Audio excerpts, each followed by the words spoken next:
Well, I think I have a couple of stories, but I'll make them short.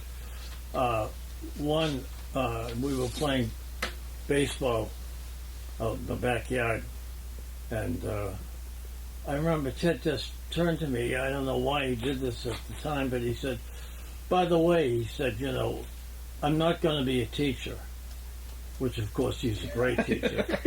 He said, and I'm not going to be a businessman, and I'm not going to be something else I forget. And then he said, but I'm going to be a writer. I always remember that. And he was only 12 years old or so, 14.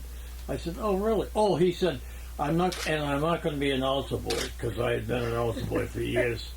And I thought, gee, that's, as he would say, that was kind of cool, And the other thing was when we would be delivering the newspaper. He had a newspaper route that got us up in the morning at about 5 o'clock.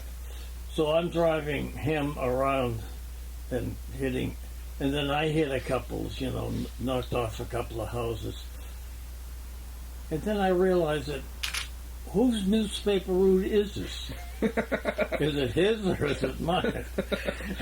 And I think he ended up sitting in the front seat of the car while I'm walking with the hot chocolate. I'm walking all around the heights delivering newspapers. I give you 10%.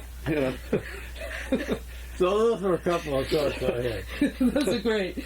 So by 12 years old, he knew he wanted to be a writer and you wanted to be a newspaper boy. Do I have that right? That's right. All right. You?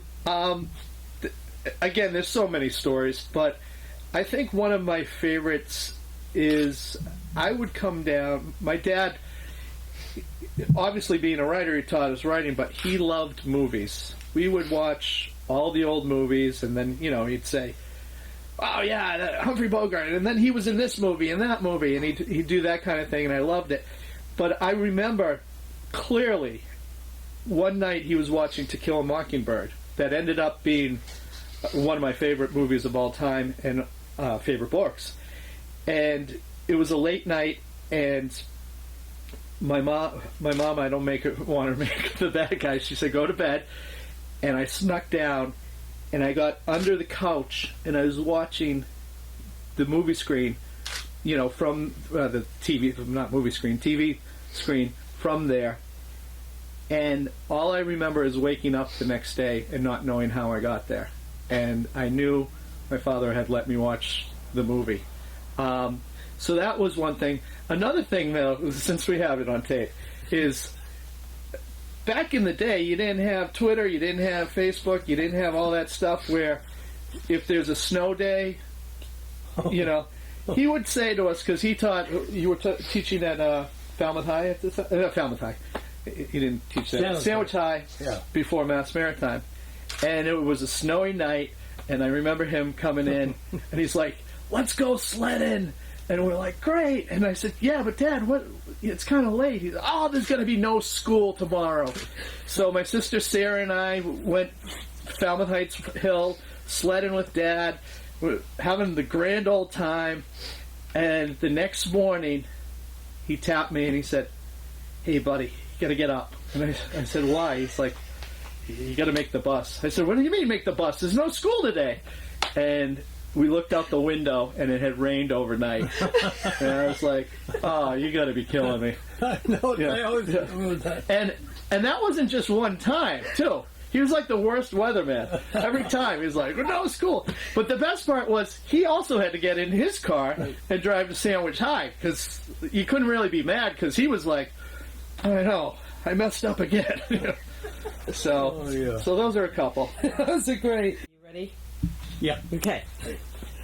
What is your favorite thing to do with Ted now? I know the favorite thing when he was growing up was delivering newspapers, but what's the favorite thing that you do with Ted now? Oh, yeah, that's an easy one. Sitting, the two of us, talking about the project we're working on now. And this is not to be condescending at all, but he has now become my mentor.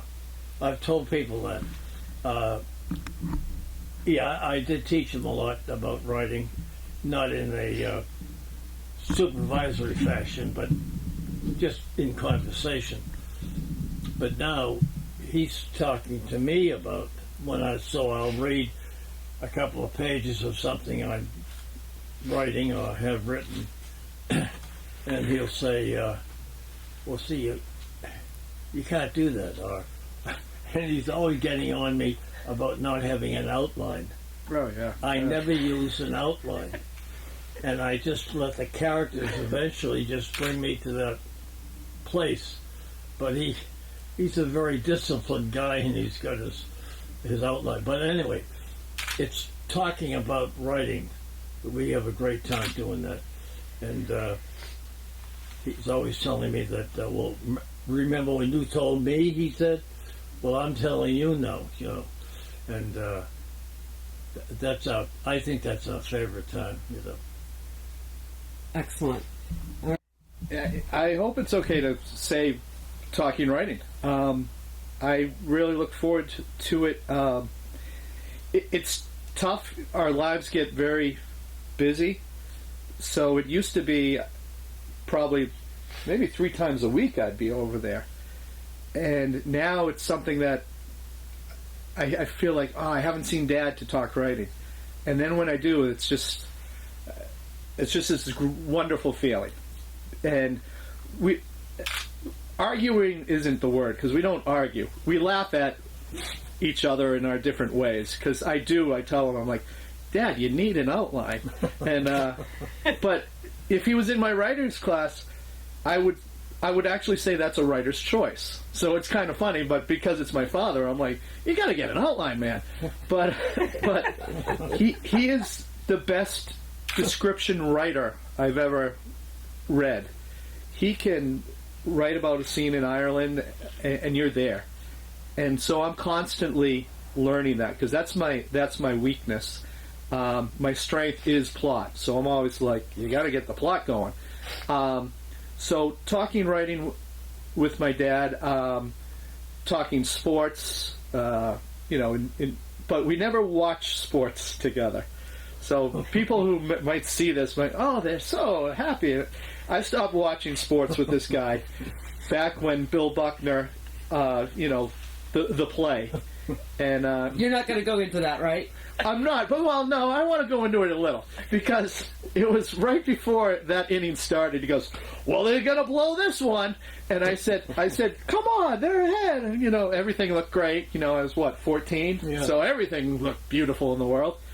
And then it happened, and then he said, "See, I told you so," and walked out. And I'm like, "I'll never watch sports with you again." So we'll watch like a NCAA tournament game where we don't have an interest in either team. But when it comes to like the Patriots and the Red Sox, I'm like, I'll call them up, and I'm like, "What did you think of that play?" So that's the only thing that we've ever kind of argued So it wasn't about. the curse of the Bambino; it was the curse of Jim Murphy. Curse of Jim Murphy. Very. We could watch golf also, Yeah. and bowling. Yeah. Bowling there. But not football. Oh boy. All right, last question for you. What is it? Now we've talked about the commonality, the common loves, and even the passion for sports, even though you won't watch together. But what is it about Ted that reminds you of yourself? Well, I think it has to be the storytelling. It's kind of like it needs to be a multi-generational thing. When my father would tell me things, I can remember one of the first things my father told me. It was about the Zeppelin blowing up in New Jersey in 1938 or 9, I forget. And he would always he'd tell me things like that. And it wasn't. And they told me that a lot of people lost their lives. I mean, he never kept anything back. That I shouldn't be telling him this. He told me everything. I mean, so it's a multi-generational thing, because I'm telling him stories, or have told him stories, and now he's telling stories. He used to tell stories to kids when he was just even younger. He would be at the picnic table, and the kids in the neighborhood would be there, and I'd come over and there'd be Ted telling him a story. He was only a little older than they were, you know. So You weren't talking about the Zeppelin, were you? I probably spun a mystery around it yeah, probably. Yeah. with a plot. So, And an outline. And an outline. put an outline on a plot. I never have a plot, honest to gosh. It's just, I don't know. Maybe I'm a genius. Let's go with that. I like that. No, Ted always says that. He says, I don't know how you're going to write this story. You know, it might have about 25 pages, and I love to introduce characters, but eventually I'm going to have to get them together. You know? And it happens. It happened yesterday. Yeah. As a matter of fact, when I was... Good example of talking writing. We were just talking writing about how he just brought two characters together. Yeah, we were just talking about that. And that triggers for me, you know, something I'm working on. I'm like, I got to bring my characters together. Yeah. So that's I think the joy of. And I never told him to be a writer, by the way. You know. No, you wanted him to be a newspaper delivery boy. Right? Exactly. You know, Or at least just do it when he was 14. I'm not gonna have Do your an job, man. Forward 10 years, what about this time in your lives collectively do you want to capture, snapshot? Well, what I was very interested about this project is, 10 years from now, I'm not much of a fashionista, and I'll look back at this and go, I can't believe I was wearing that then. So that will be kind of cool with the time capsule part, but the real thing captured in that time capsule would probably be to show the love that this man has given me, raised me with the gentle hand that his father raised him. And I hope, I do not have children, but I've been teaching in this writer's shack for 20 years. So in a way, I feel like I do have children. They're all doing different things, and I hear from them. So I feel like I'm passing on what he has taught me.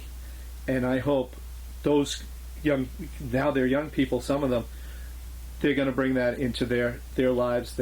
Not all of them are going to be writers, but whatever they do is that kindness that Jim Murphy gave me.